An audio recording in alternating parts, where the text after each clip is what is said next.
just referring about what you said before, the concept of evolutionary biology. That's something that I've been looking. There's actually a lot of interest for many people around that, how you can draw similarity to that. And I think it was the case, and there's been quite a lot of work being done by some anthropologists that evolution occurs when the more, not competition, but more cooperation. So the greater the level of cooperation between a certain species will draw greater evolution.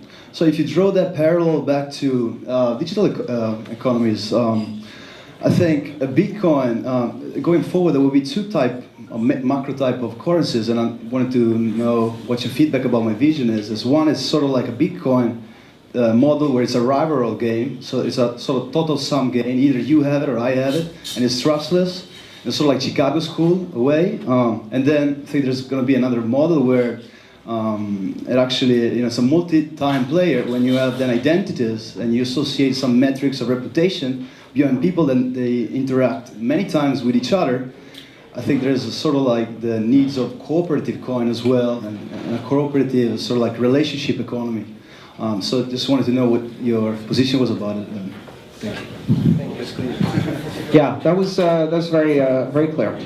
So I think two things about what you said. Cooperation is a very important part of evolution, and one of the things I didn't talk about was the concept of cross-pollination or horizontal transfer. So modern biology identifies the fact that a lot of evolution happens through horizontal transfer of DNA between species or across genetic lines, not just parent to child, but also across. So we take the genetic material from viruses, viruses take genetic material from us, give it to bacteria.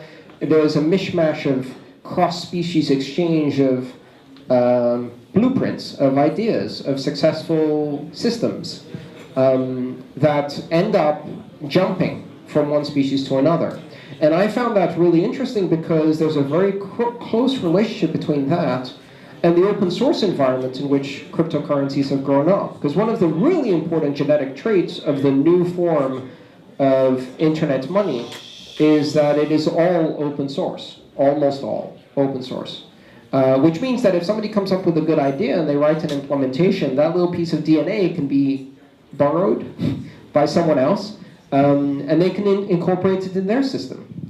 And I think we shouldn't underestimate how rapidly Bitcoin itself is progressing and how much it's changing, both internally in how it works, but also in some of the higher layers above it. And I think when you have a team of developers that are very talented and they can take very good ideas from other systems and adopt them, and then run them on top of a $6 billion, $7 billion, $8 billion economy, that creates a very interesting environment. So I think we're going to see a lot more cooperation, not necessarily within the currency, but between different currency implementations through their open source exchange of genetic material. Now, to talking about consensus algorithms as systems that are more cooperative versus competitive,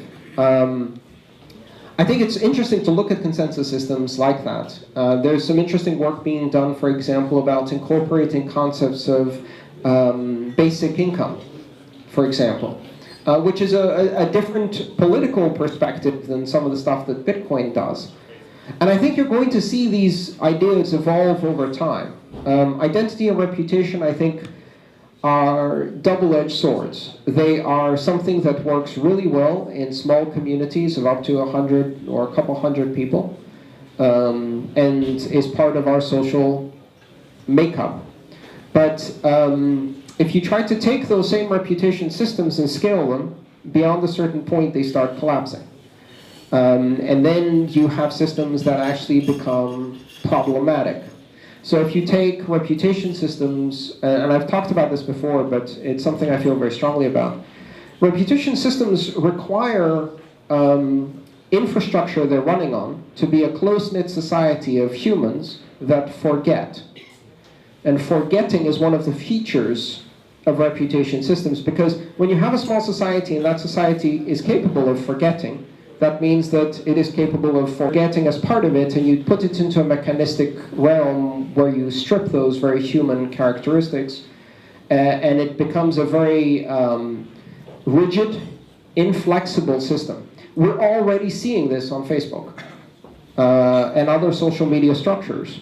You're seeing very rigid systems of reputation and collaboration and social interaction that are guided by mechanistic algorithms which are written without accountability by a very, very small number of people who can control enormous populations.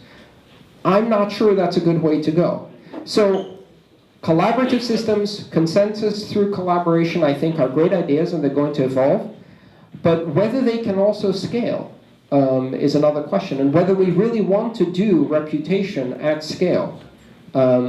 We can. And now the question we have to ask is, should we? And do we really want to do reputation at scale? So a bit broader perspective, but thanks for that question. Great.